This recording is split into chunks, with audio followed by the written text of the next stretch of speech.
Howdy, howdy, howdy, howdy. Welcome to another episode of the Musician's Personal Development Podcast. I am CC Bass. And this is Wil Cameron. And we are two seasoned musicians here to help you get to your best musician self by providing you with actionable tips. All right. So on today's episode, we are going to talk about how to best manage your time as a musician. And I have to say, Wil, that this topic is pretty timely because right now I am working on learning music for about 5 different bands at the moment. I'm in the rhythm section. I'm a bass player, and so we're often called a lot for different things. So I do freelancing and play with different bands. But the important thing is to show up 110% on each gig, so whatever I'm focusing on, whatever band, I need to focus as if that's the only band I have going on. But doing it for 5 different bands and learning music is quite a challenge, but there are ways I do that so that I can get out there and play with the most confidence and have my stuff together so it becomes the best show, because that's what I have to do is show up. So managing the time. It's not time management because we can't manage time, but we can manage how we utilize our time. So Wil, tell them why managing our time is so important. Yeah, that is true. And I hadn't thought about it, but you're right. We can't nobody's got the big switch where they flick it and turn time off. Say, oh, no, we're going to manage this. So we are all subject to the same durations and stuff like that. So you're absolutely right. And I really appreciate the explanation about we rhythm session players it's our lives. We play with different groups and things like that, as opposed to solo artists that take their microphone or their piccolo and go and do what they're going to do, and people listen to them. They'd call the police if I took a drum and sat on a corner and started playing. So we all kind of do that playing with different bands and stuff. And this is really important today. And it goes well beyond music. Managing time is something that we do, and it just happens to touch music, and we have to integrate that into what we do. And it's a topic that's in another session that we're doing that you'll hear. But since we're musicians, we have this thing about creativity. And some would even say that being organized or too organized goes against our creativity or our creative principles. And that's not true. It's simply not true. Sometimes it's an excuse to just not do something you should do. So I want to start by talking about the how and why. So, we're watching this. If this may not pertain to you directly, but you might know someone it pertains to. So if we talk about everyone being subject to managing their time, there are a couple of things you can look for. The first one, the most noticeable one, and we're all humans, we do this, is procrastination. We have a tendency to put off doing those things that we don't really want to do, and doing the more desirable things first, and then the least desirable things, we kind of get to them later. And that's okay if that works for you that way, but as it relates to managing time, as being part of an organization, if you're putting things off, then you're subject to, if you're in the middle of the process and you wait till the last minute, then you're going to have everybody that comes behind you that's crushed for time as well. And also, we have to be cognizant of distractions where, let's say you're at work and your boss who has bigger processes, or your manager who has bigger time management issues than you says, hey, we need to get this handled now. Well, their time management processes have just converged with yours, and someone higher in the organization is going to win, and that's going to slide yours away. So just be mindful of that as we go forward. So look for procrastination and be aware of your own procrastination, and also be aware of distractions, things that if you've got your own goals, things that can distract you from them, like watching too many YouTube videos or whatever. But you know what I mean? Too many Instagram posts or things like that. So right.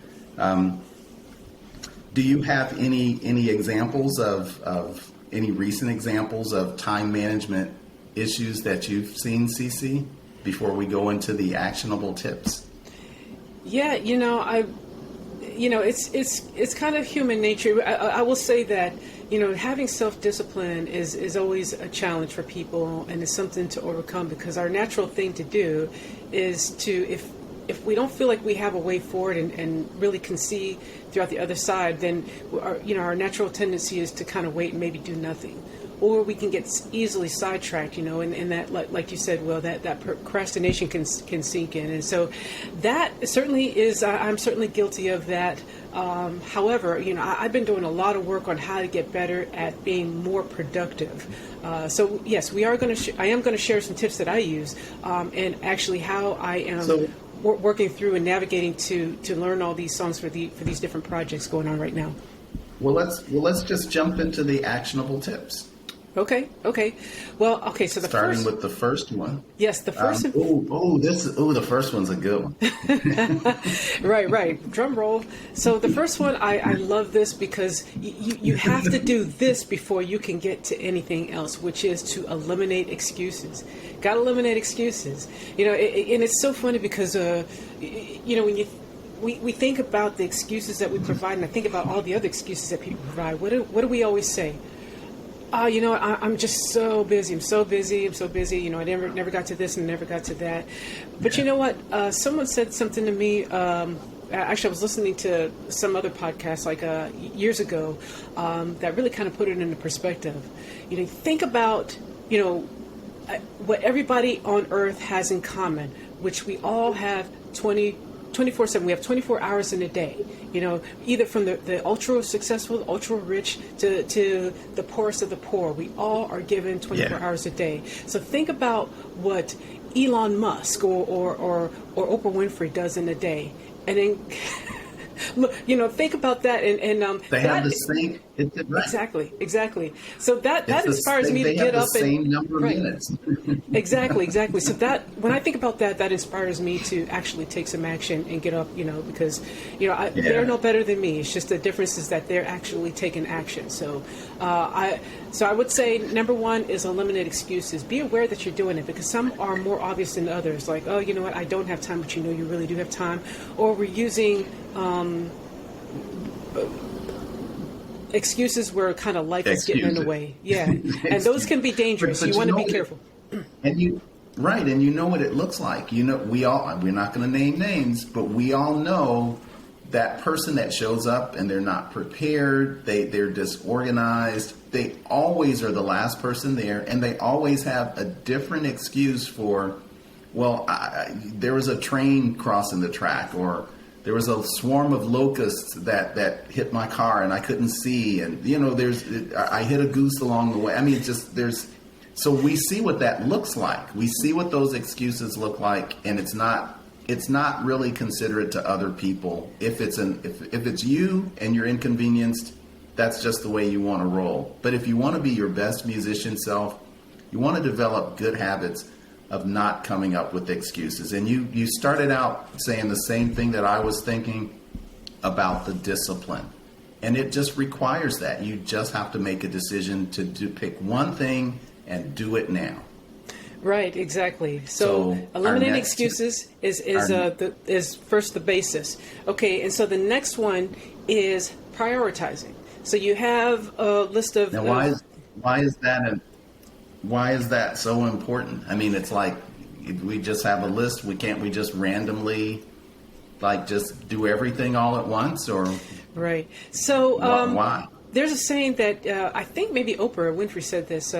You can have everything you want in the world, but you just can't have it all at one time, right? So if I tie it back to the example with the music, my projects going on, I'm not playing in 5 projects all at one time. They're staggered out. Maybe one day and then one maybe next week or so forth, a rehearsal. So I'm kind of managing that out, or prioritizing, what do I need to hit first? I'm looking at the list of songs, which ones are kind of low-hanging fruit and which ones I need to spend more time with, so I can give myself enough proper runway so I can show up with my stuff together. So that's why that's important. Yeah. Yes. And that is... Go ahead. So it is important, and we I mean, your examples are just classic. Because you said it at the beginning. It is important. Like when you're performing with different groups, it is a non-starter to tell a group who has called on you to help them to do something to say, "Oh, I just play with so many other bands. I just didn't get a chance to do your stuff." Can you imagine what that's going to cause them to feel like? And you certainly won't get called to help them or anybody they know. You'll have a reputation as someone who, I mean, you would never, that's just a non-starter. It's just not something you should do. Exactly. Just think about the ripple effect. I mean, if you're at all considerate to others, and, people don't want, time is most sensitive. We're always trying to fight for people's time. So to waste people's time and your time, it's a disaster. But really go back to yourself and really think about, how do you want to best show up and really add value.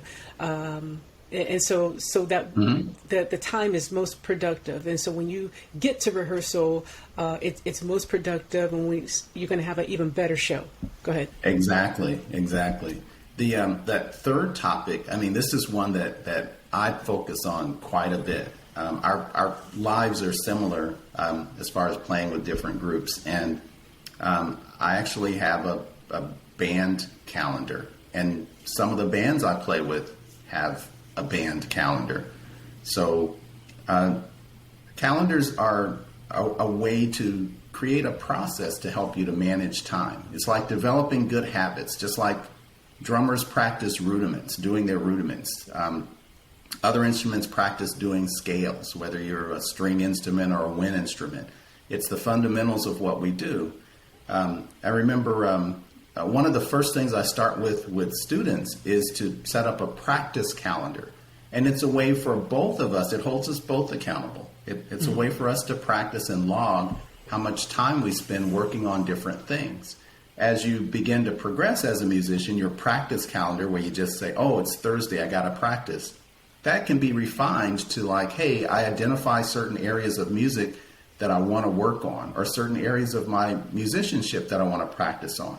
And it helps you to keep track of that stuff. It makes it tangible, so then it's actionable. It's a real thing instead of a bubble of time that's just kind of floating around. Right. That practice calendar turns into your band calendar. So when you're at a point where you're a rhythm section player and you're called to play for like you've got 2 or 3 different groups in the same week, and you have to keep things straight. It helps you to track that stuff, and it can be as simple as one of the old school paper calendars, like the one behind me. Oh, there's no calendar behind me. Oh, I forgot to mention I'm in my jail cell this time. So I was wondering about that. But that's okay. So my old school paper calendar, which is not behind me, but I have an electronic calendar. Whether you're an Android or an iOS person, those are free. I mean, it's like those work. That's a good place to start. And if you could start today with kind of noting, hey, this is what I need to do and this is where I need to be, then that's going to make you a better organized musician. And the less stress and things like that you have to deal with rushing around, it's going to let you use that time to become a better musician. There are other free things like Time Tap and Jobber and stuff like that, and more sophisticated stuff, but you don't need all of that. You just need a basic calendar. And there's a whole session that we could do on calendars, but that's my way to focus, and that's the way I direct students. And there are a number of people who've been successful at implementing their own calendars. Thank you for sharing that, Wil. I appreciate that. I'm gonna have to talk to you about what kinds of specific calendars that you use. But I want to also drive home the point of that managing your time. Obviously, what we've kind of been alluding to is that there's a whole organizational piece that really kind of go hand in hand with managing your time. But I also want to say, if you're out there and you're saying, well, yeah, I mean, everybody's got a calendar, you put your stuff on a calendar. But I would challenge you to think above and beyond just the music part too, and scheduling your whole life, because that way, it's a lot easier to work the music piece in, so I'll tell you something that, I've learned about what the ultra successful people do, not just in music, but in life in general. They don't create to-do lists. Because to-do lists, you go through the day and things get reprioritized for you because, you're constantly reprioritizing. Then you find yourself never getting to that to-do list. So here's what the ultra successful do. They time block. They actually put out a schedule and write down what they're going to do, and they schedule everything that they do. So I know, and this is something I actually practice too, because even outside of music, I'm doing a whole lot of juggling. So I schedule my days with every half hour. I know, like Elon Musk, he schedules everything from down to like 5 minutes. But anyway, that explains why he's able to get as many things done in a day and accomplish everything that he has in life by using this method. That way, you're not too focused on one thing and let me just get that one thing done, and then everything else kind of falls to the side. You're right. It's about, and you can pick your favorite successful person. They don't wander into being successful. They work really hard. They've practiced for a long time doing what they're doing, and they've struggled. So unless they've won the lottery, and that's not being successful. That's just winning the lottery. Right. Those who have worked to get where they are, they make things tangible, i.e. a calendar or time blocking. And once it's tangible, it's a real thing. And you either address it, you have the discipline to address it, or you don't. And that's really what it comes to. Pick one thing and write it down and do it. Simple as that. So to summarize, our 3 tips are, I always laugh when I say eliminating excuses, because we all have excuses. Being aware of and eliminating those excuses, right? Prioritizing, making sure that you get getting the must-do things done, and then scheduling, actually with some type of calendar or some other type of way with time blocking. So those are our 3 actionable tips. Did you have anything else you wanted to throw in real quick before we close it out, CC? Well, I will say that you might hear in some of our podcasts that some of the tips will be covered in other areas because there's a lot of overlap. But here's a real important thing to remember. Yes. We have to be reminded, because there's so many things everywhere we turn that are trying to take us down and put us back into a comfortable state and not doing anything. And what we're really trying to do is we're trying to get over that. And we're trying to get, bigger than our fears, bigger than our problems. And so we have to be reminded. And so these are reiterations and giving you examples of how this is applicable. So I hope that these tips that you're actually taking these and actually applying them and utilizing them so they could be helpful for you to get to your best musician self. Yes. All right. That's perfect. Speaking of reminders, that's perfect. And that's the perfect segue. I appreciate that. One of the things that I would work with my students on, just a really quick thing, and I think there's actually another show about this where we're actually going to do a takeoff on this.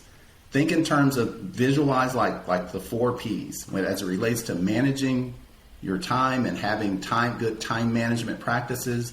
4 Ps: plan it, prioritize, pace yourself, and practice getting better at it. Simple. Very good. Very good. Okay, so that's all the time we have for today. I hope you got some valuable information out of this. And, we are here every other week, and we'll let you know. We'll really start advertising what those next episodes will be. But in any case, I want you to stay tuned for the next episode. Keep it rocking. And we are going to rock it ourselves. All right, with that, we're out of here. And who are you? I'm CC Bass, right? And who are you? Before we are out of here, I'm CC Bass, and you are. And this is Wil Cameron. All right, and we are 2 seasoned musicians here to bring you the best tips, and we are out of here.